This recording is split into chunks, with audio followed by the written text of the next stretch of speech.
The Giant in the Woods. The night was quiet in the small mountain town of Pine Creek. The stars shined above, but something felt strange in the air. 3 nights ago, people had seen strange lights in the sky. Bright, moving lights. Some said it was a meteor. Others said it was a secret plane. But a few people whispered, "It's not from Earth."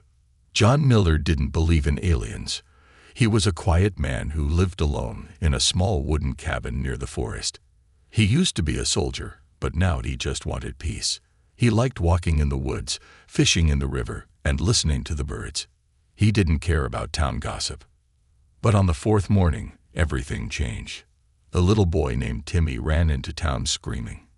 His face was white with fear. "I saw it," he cried. "I saw the giant in the woods." People gathered around. "What giant?" they asked. It was tall, really tall, like 2 men standing on top of each other. Timmy's hand shook. It had shiny skin and big glowing eyes. It looked at me, and then it disappeared into the trees. Some people laughed. "It's just a kid's imagination," they said, but others didn't laugh. The strange lights, the dead animals found near the river, the burned trees. They started to wonder. That evening, the mayor warned everyone to stay away from the forest. "It's for your safety," he said. But John Miller didn't listen. That night, he stood at the edge of the forest. He held a flashlight in one hand and an old camera in the other. The wind blew softly through the trees. He looked around. Everything was quiet, too quiet. He stepped into the woods. Step by step, deeper into the darkness, he moved. His boots crunched leaves on the ground. An owl hooted in the distance. His flashlight shined on the trees. Nothing strange, nothing scary. Then he heard it, a soft sound, like breathing, slow and deep, not human. John stopped. The light from his flashlight moved across the trees, then stopped on something strange. A shadow. It was huge, almost touching the tree branches above. It didn't move. John took a deep breath. "I know you're there," he said quietly. "I'm not here to hurt you." Silence. Then, 2 glowing eyes opened in the darkness. John froze. They were large, bright blue, and blinking slowly. The figure stepped forward. John's mouth opened slightly. The creature was real. It was about 8 feet tall, with long arms, silver skin, and no mouth. It moved carefully, almost like it didn't want to scare him. John didn't move. He raised his hands to show peace. The alien tilted its head. It looked at him like a curious child. For a long moment, neither of them moved. Then something strange happened. The alien raised one hand and touched a nearby tree.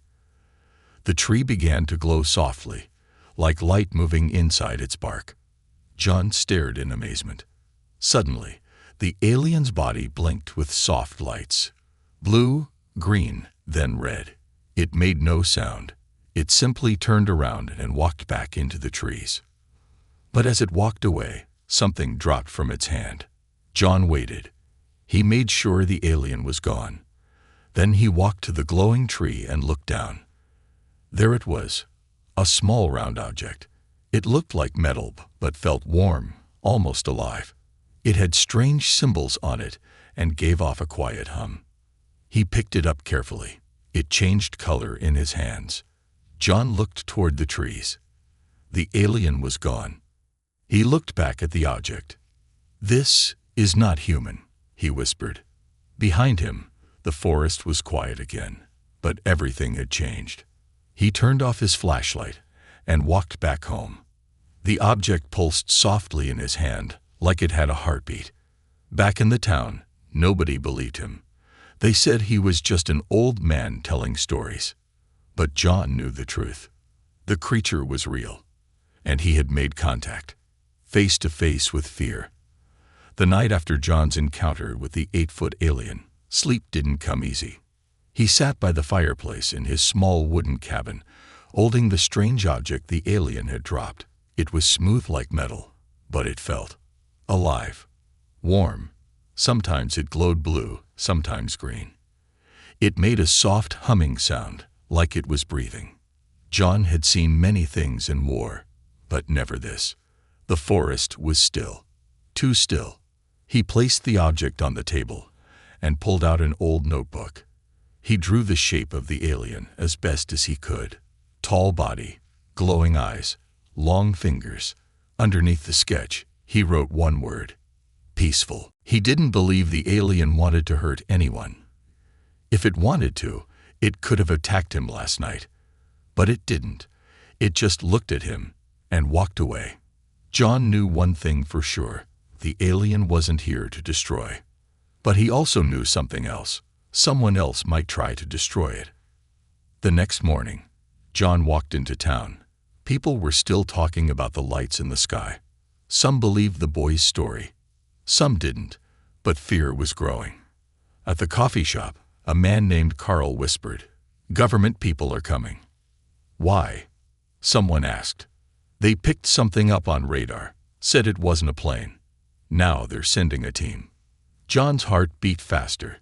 If the military came, they wouldn't ask questions. They'd shoot first. That's what they did when they were afraid. John knew that from experience. He had to find the alien again before the military did. That evening, John packed his bag: flashlight, water, food, camera, and the strange glowing object. He waited until nightfall, then stepped back into the forest. Every sound was louder now. The wind in the leaves, the snap of branches, the distant hoot of an owl. But John wasn't scared. Not of the forest, not of the alien. He walked deeper toward the place he first saw it. Then he stopped. Something was there. Not the alien, not an animal. Footprints, deep ones, human boots, multiple. He kneeled and touched the ground. "Soldiers," he whispered. He turned off his flashlight and moved quietly between the trees, careful not to make noise. Years of military training kicked in. Then he saw them. 3 men, dressed in black, holding rifles. They had night vision goggles and radios. "Any sign of it?" one said. "Negative, but the lab says it left a signal behind. Some kind of tech," the other replied. John's eyes narrowed. They were hunting it. Not helping, not studying, hunting. He backed away slowly, making sure not to step on any sticks. Suddenly, the object in his bag pulsed, fast and bright. "Hey, did you see that light?" one soldier said. John ducked behind a tree, heart pounding. He couldn't lead them to it. After they moved away, John waited a full hour before moving again. This time, he followed a new path, deeper into the forest. The object's light grew stronger, guiding him. Then he saw something strange. A tall rock with markings on it, not carved, glowing, alien. And then, there it was, the alien. It stood silently near the rock, one hand resting on it. Its eyes glowed softly in the dark. It turned its head slowly and looked at John. John stepped forward, slowly. "I came alone," he said, voice calm. "They're looking for you, but I'm not with them." The alien didn't move. It looked at John's hands. John reached into his bag and took out the object. It lit up even more. He placed it gently on the ground between them. The alien stared at it, then at John. It stepped closer, slowly, cautiously. Now only a few feet separated them. John looked up. It really was 8 feet tall. Its skin shimmered like liquid metal. It had no mouth, no nose, just eyes, deep and glowing. The alien knelt and touched the object. It blinked once. Then a voice came from the object. "Can you understand?" John's eyes widened. "Yes," he said. "I can hear you." Another pause. I crashed. "Alone. Need help." John stepped closer. "I believe you. I want to help. But they don't. They think you're dangerous." The alien looked up at the sky. then back at John. Danger, coming. Not me. What do you mean? John asked. Others, follow. Not peaceful. John's chest tightened. There were more. Before he could ask anything else, the object glowed red. The alien looked around, alarmed. Soldiers? John guessed. The alien nodded, then pointed toward a hill behind the rock. Hide. Now. But John didn't run. He stood between the alien and the path. I won't let them hurt you, he said. The alien touched John's shoulder. Its skin felt cool but not cold, not threatening. Then it turned and ran toward the trees behind the rock, disappearing into the shadows. John picked up the glowing object and quickly followed, leaving no trace. From behind the trees, he watched as soldiers arrived at the rock. One of them scanned the area. Something was here, he said, but it's gone now. John smiled faintly in the darkness. Not gone, just hidden. And now, he wasn't just watching history. He was a part of it. The object it left behind. John didn't sleep that night. After the encounter with the alien, he had returned home just before sunrise. His heart was still racing. The glowing object, now pulsing in steady blue light, sat on the table in front of him. It was strange, almost like it had feelings. When the alien touched it, it spoke.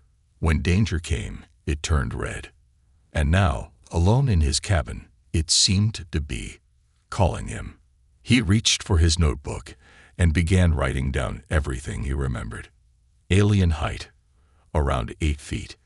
Skin, silver, smooth, not rough like scales. Eyes, no pupils, glowing blue. Spoke through object. Said more were coming. Not peaceful. John leaned back. So this wasn't a one-time thing, he whispered. There's more, and they're not friendly. At noon, John met with the only person in town he could trust, Dr. Lena Graves, a retired physics professor who now lived in a quiet farmhouse just outside Pine Creek. She had once been his college teacher before the war changed his life. Lena opened her door, surprised to see him. John, what brings you here after all these years? He stepped inside and placed the object on her table. I need your help. Lena leaned in, eyes narrowing. What is that? I don't know exactly, John replied. But it's not human. I found it. Or maybe it found me. He explained everything. The lights, the alien, the military, the translation. At first, she looked at him like he was crazy. But when she picked up the object, her hands trembled. It's warm, she said. It feels aware.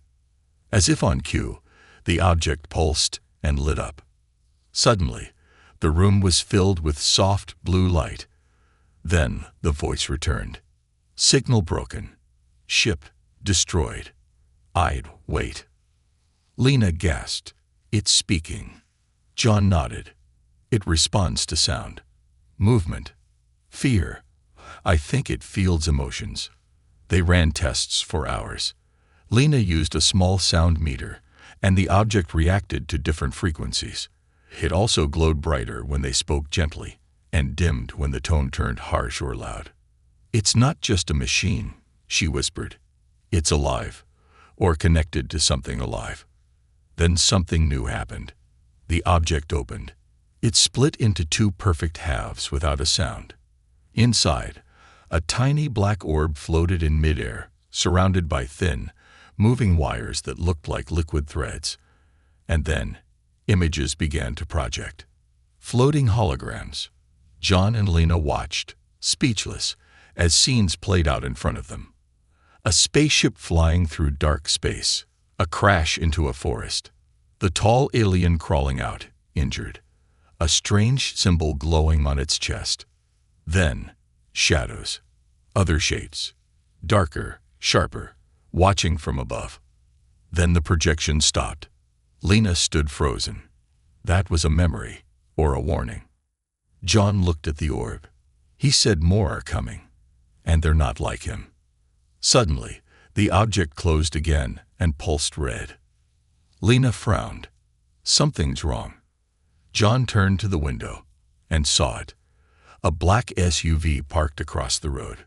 Someone was watching. John grabbed the object and thanked Lena quickly. "Stay inside. Lock your doors." He got into his truck and drove back into the forest.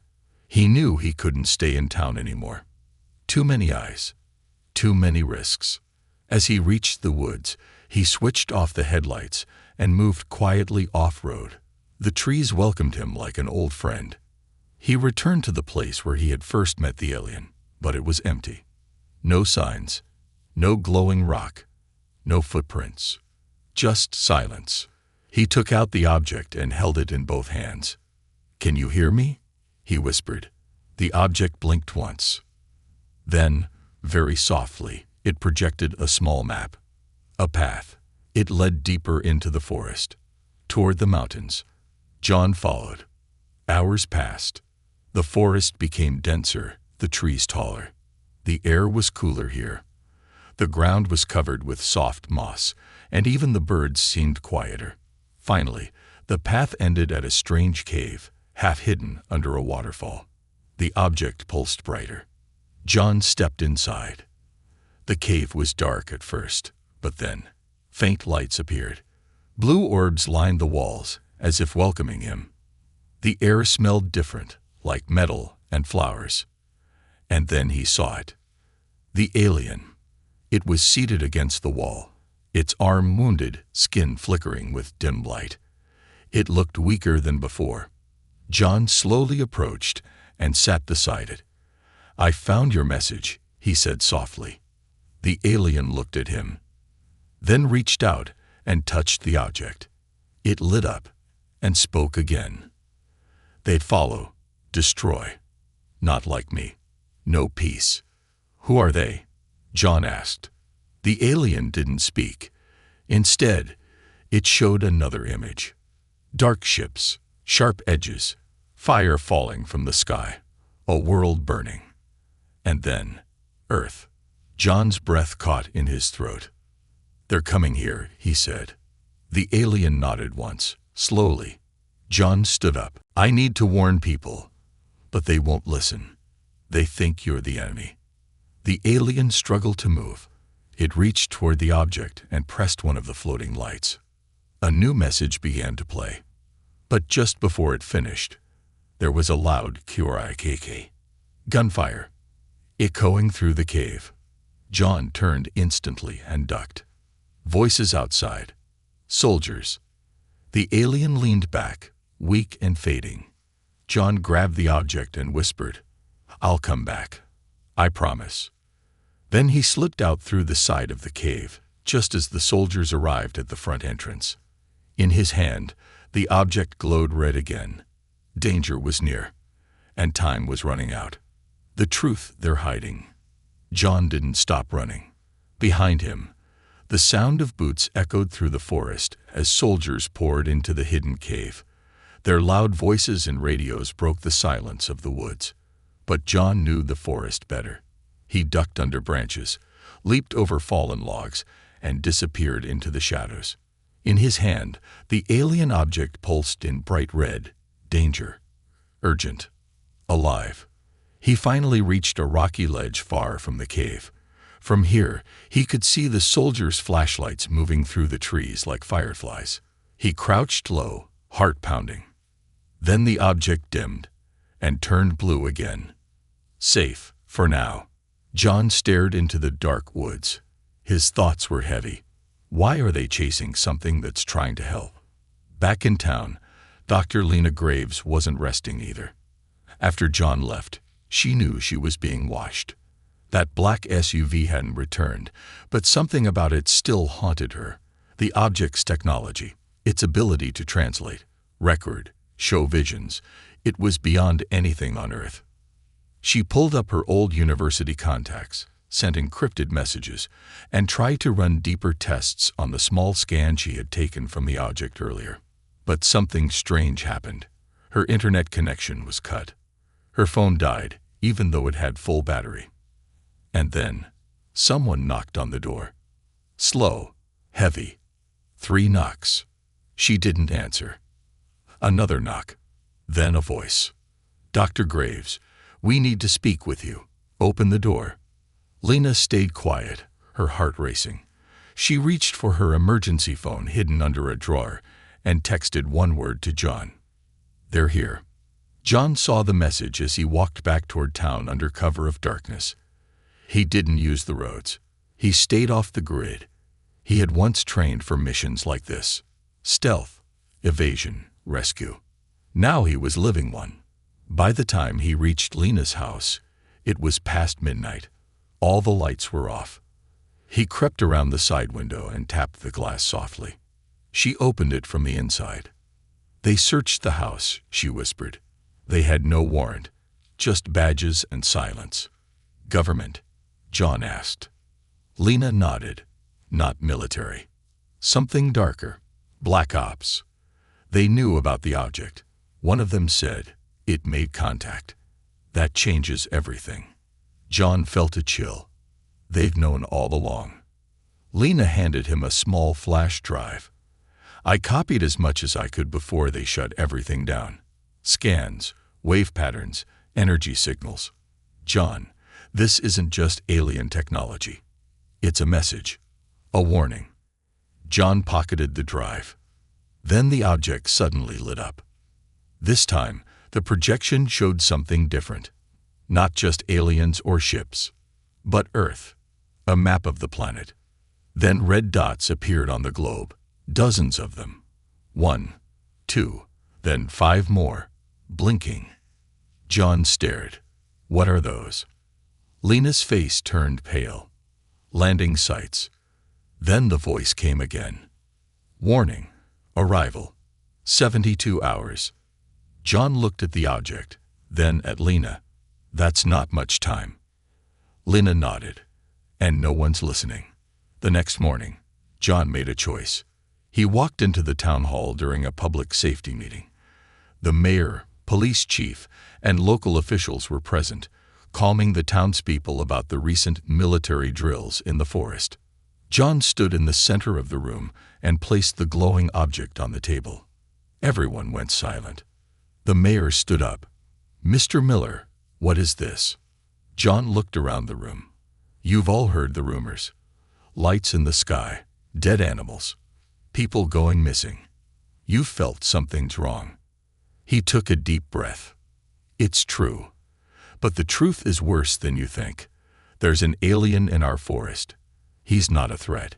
He's a messenger, a warning." Whispers filled the room. John activated the object. It projected the map, the alien images, the dark ships. Then the voice echoed. "Earth, not safe. Others follow. Not peace. Destruction." Gasps. One old man stood up. "This is fake." But Lena stepped forward. "It's real. I've seen it up close. Studied it. This technology is beyond human capability. And the threat is real." The police chief frowned. "Then why is the government hiding this?" John met his eyes. "Because they're afraid. They want to control it, not understand it. They think if they kill the alien, the problem will go away." The mayor spoke, nervous. "And what do you want us to do?" John's voice was clear. "Help us protect him." Later that day, while driving back to his cabin, John noticed a strange silence in the air. No birds, no wind.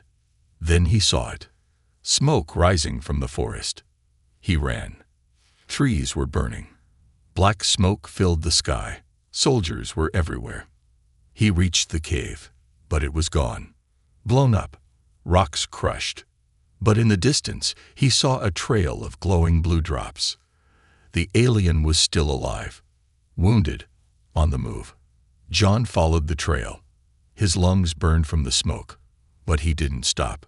He found the alien near the riverbank, lying weakly among the rocks. Its silver skin was cracked, glowing dim. Its breathing was shallow. John dropped to his knees. "I'm sorry. I couldn't stop them." The alien looked up, then raised the object. It lit up, and a single word was spoken. "Together." Then it placed its hand on John's chest. And John saw everything. Visions of stars, other planets, other civilizations, and war, endless war. Civilizations destroyed by a dark enemy that only conquered, never talked. The same enemy that was now heading to Earth. The alien was not just a messenger. He was a refugee. Back in Washington, inside a secret underground base, a man in a black suit stared at a satellite image. His assistant asked, "What now, sir?" The man replied without emotion, "Send the drones. We end this tonight." But far away, deep in the forest, a wounded alien and one brave human were preparing for something much bigger than either of them. The truth was out. Now, the real fight was about to begin. The chase through the night. The stars above Pine Creek were hidden behind thick clouds that night. The moonlight barely touched the trees. The forest was darker than ever, silent, smoky, full of danger. John moved quickly through the underbrush, helping the wounded alien stay on its feet. Each step was slow and heavy. The alien leaned on John's shoulder, its tall frame struggling to stay balanced. Its silver skin, once glowing and smooth, was now cracked and flickering with dull light. But it was still alive, still trying, just like John. Behind them, in the distance, the hum of drones cut through the air. They were being hunted. Earlier, when John saw the military trucks arriving near the cave, he knew what was coming. He didn't waste time. He grabbed what gear he could carry, a thermal blanket, water, medical kit, and the alien translator. The alien had already crawled from the destroyed cave, but it was badly hurt. John wrapped its arm, tied cloth around its chest, and whispered, "You're not dying today."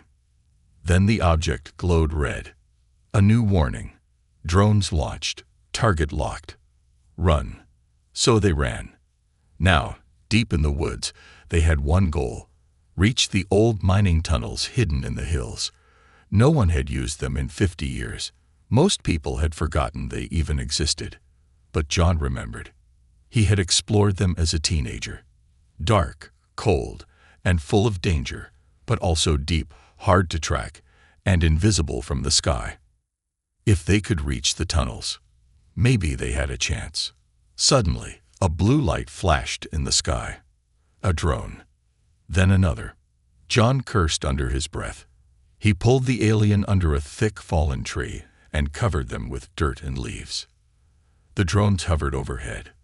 Their red lights scanned the forest floor, searching for movement. Their cameras beeped, zoomed, scanned. John didn't move. He held his breath. The alien's hand gripped his tightly, its fingers trembling. For a full minute, nothing happened. Then the drones moved on. John exhaled slowly. We keep going. After another hour of crawling and climbing, they reached the mouth of the mine. It was almost hidden behind a wall of vines and rocks. John pulled them aside and shined his flashlight inside. Darkness. Cold wind. Home, for now. He helped the alien inside, lit a small camping lantern, and sealed the entrance with broken branches and mud. For the first time in hours, they could breathe. The alien sat down slowly, leaning against the rock wall. Its glowing eyes blinked weakly. John opened a water bottle and carefully poured a few drops into its mouth slit. It accepted the water, then touched the glowing object again. A new message appeared, this time, a name. My name is Karen. John nodded. I'm John. Karen looked at him. Its voice, still coming through the object, spoke again. You helped. Why? John thought for a moment. Then he said softly, because you didn't try to kill me. Because you warned me. Because I know what it means to be hunted. Karen blinked. Then, slowly, it placed its hand on the object again. Another vision appeared. This time, it wasn't war or fire. It was a family. Tall silver beings. A child. A partner.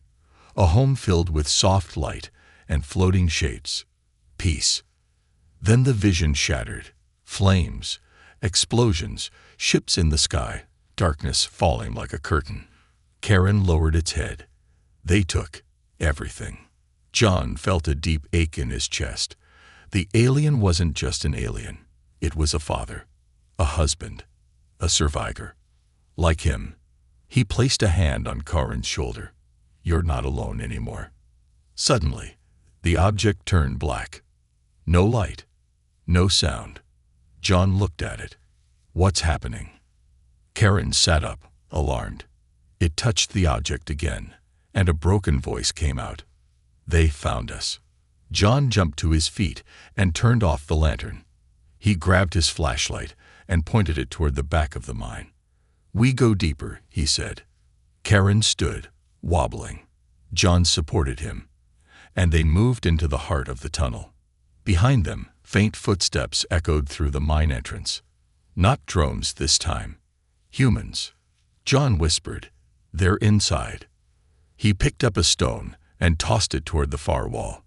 The echo bounced around the chamber, confusing the sound. Footsteps stopped. Then a loud voice called out, John Miller, you are interfering with a government operation. Come out now. John didn't respond. Another voice spoke, cold, sharp. You have 30 seconds before we open fire.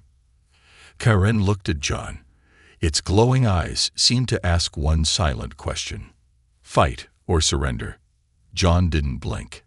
Fight. He pulled Karen into a narrow side passage he remembered from childhood.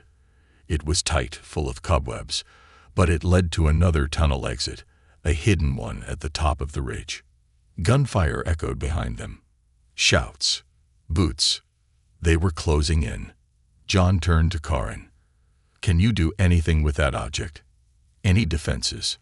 Karen looked down. The object was still dark. Then he did something new. He pressed his fingers into the side of his own chest. A hidden light appeared. Then, he pulled out a second device, smaller, shaped like a star. He handed it to John. John stared. What does it do? Karen's voice echoed softly. Shield. One time. Protects one. John gripped it. I'm using it on you. Karen blinked slowly. John turned around. The soldiers were now in the same tunnel. He pressed the star-shaped device. A wave of energy surrounded Karen like a blue bubble. Then John stepped forward, into the line of fire. The soldiers aimed. Don't move. John raised his hands. You want the alien, but it's not a threat. You've seen what it can do. It could have killed me 100 times. But it didn't. The commander sneered. It's not your job to decide that. John didn't flinch. No, it's my job to protect what's right. Suddenly, a massive rumble shook the tunnel. A distant boom. A flash of red lightning in the sky, visible even from underground. Karen looked up in fear. Then the object lit up again. And the voice whispered, They've arrived. One man against the world. The earth shook again. Dust fell from the tunnel ceiling like snow. Red flashes pulsed through the cracks in the rocks, painting the mine walls in a strange burning glow. It felt like the sky was bleeding. John stood frozen, his eyes locked with the commander's. The soldiers behind him gripped their rifles tighter. Even they felt it. Something had arrived. Karen, still glowing weakly inside the protective shield, turned toward the tunnel wall. The translator pulsed and spoke one chilling word. Invasion. Outside, across the skies of Earth, ships broke through the clouds, long, black, sharp-edged crafts that moved like blades slicing the atmosphere. People in cities screamed. Fighter jets scrambled to intercept. Governments went silent. But these were not friendly visitors. These were the hunters Karen had warned them about. Back in the tunnel, John raised his voice. Listen to me. You've all seen what's coming. You've chased the wrong target. The commander's face twisted. Shut up. But John didn't stop. His voice grew louder. You've been hunting the wrong one. He came here to warn us. And you nearly killed him.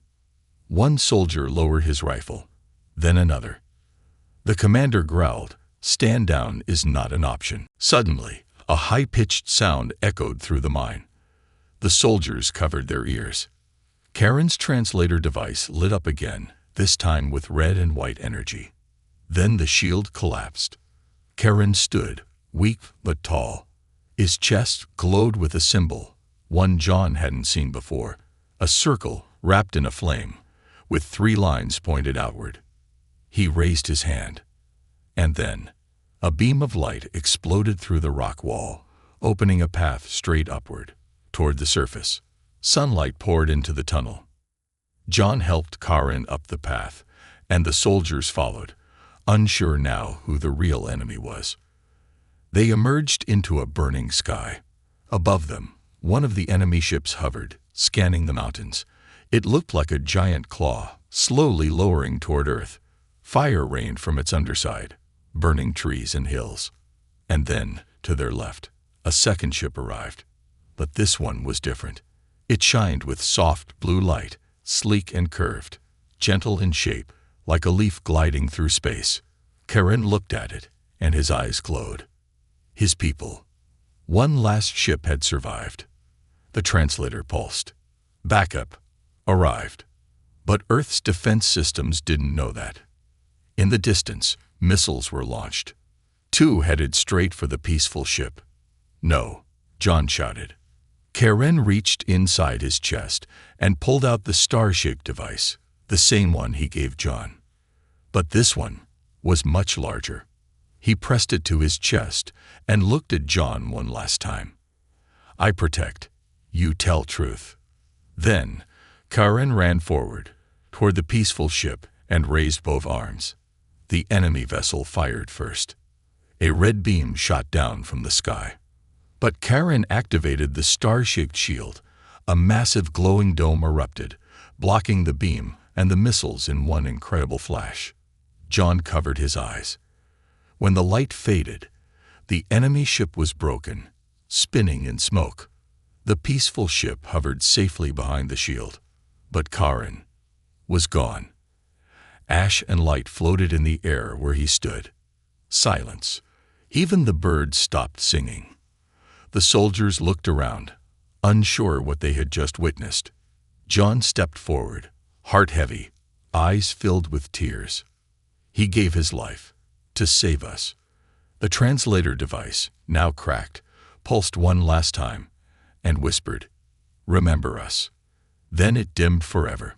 In the days that followed, the enemy ships retreated. The one Karen's people sent landed quietly in a desert far from cities. A message was given, not in violence, but in peace. One man protected one of us. For this, we protect you. John became a symbol, not because he was a soldier, not because he fought with guns, but because he stood alone when no one else dared. 6 months later, at a global peace summit, John stood at a podium. Behind him were leaders of every country. In front of him, millions watched. He held the broken translator in his hand.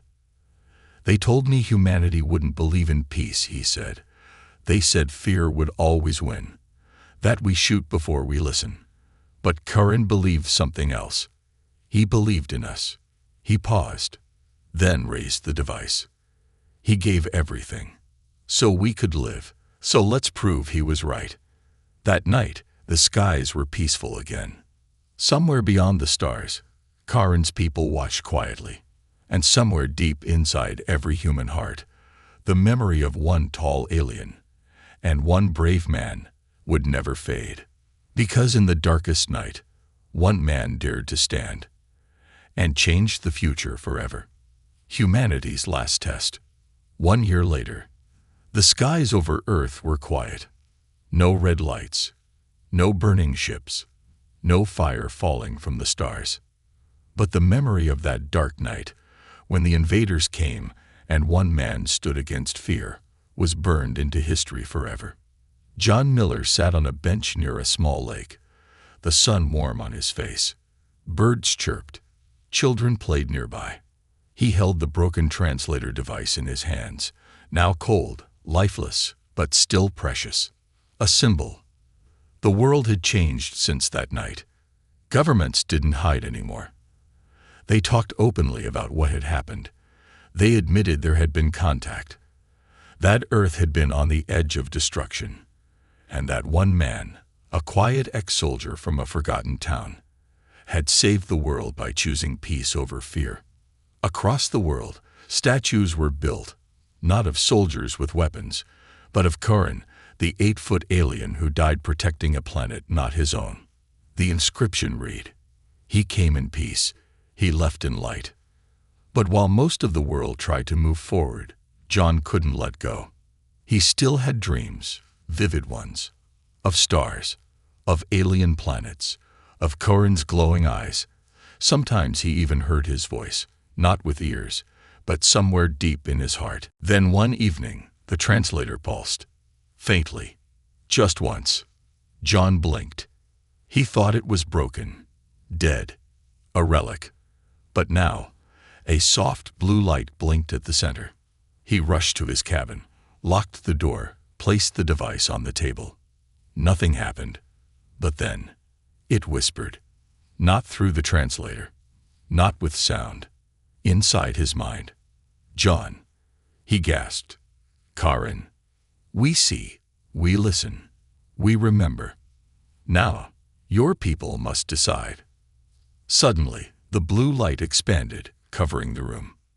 Then it projected a giant image into the air, a council of alien races seated in a vast glowing chamber, hundreds of different beings, tall, short, round, with wings, with scales, the Universal Alliance. Karen's people were among them. A voice echoed, not Karen's, but older, deeper, wiser. "You were not ready, but you passed the first test. Now we offer you a second. Join us, or stay alone." The light faded. John sat, breathless. A moment later, the device spoke again. "You have 1 year. Your people must answer. Together." Then the light turned off. The room was dark again. News spread fast. Within days, every country knew. Every government. Every leader. And for once, they didn't argue. They gathered. Not to plan war, but to plan a response. Scientists studied the device. Philosophers debated.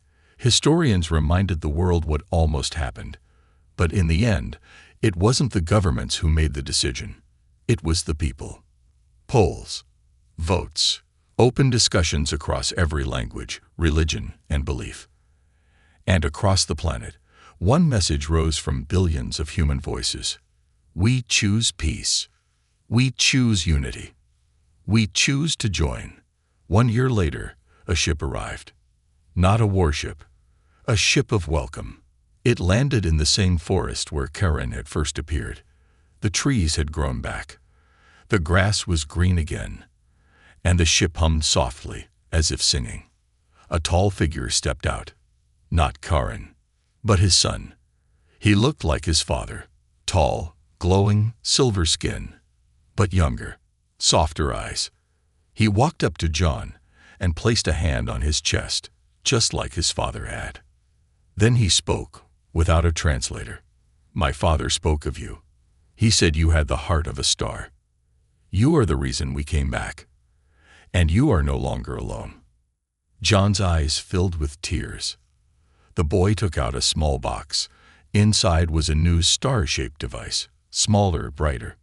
He handed it to John. "This is your key. The stars are open to you now." That night, Earth sent its first message to the stars.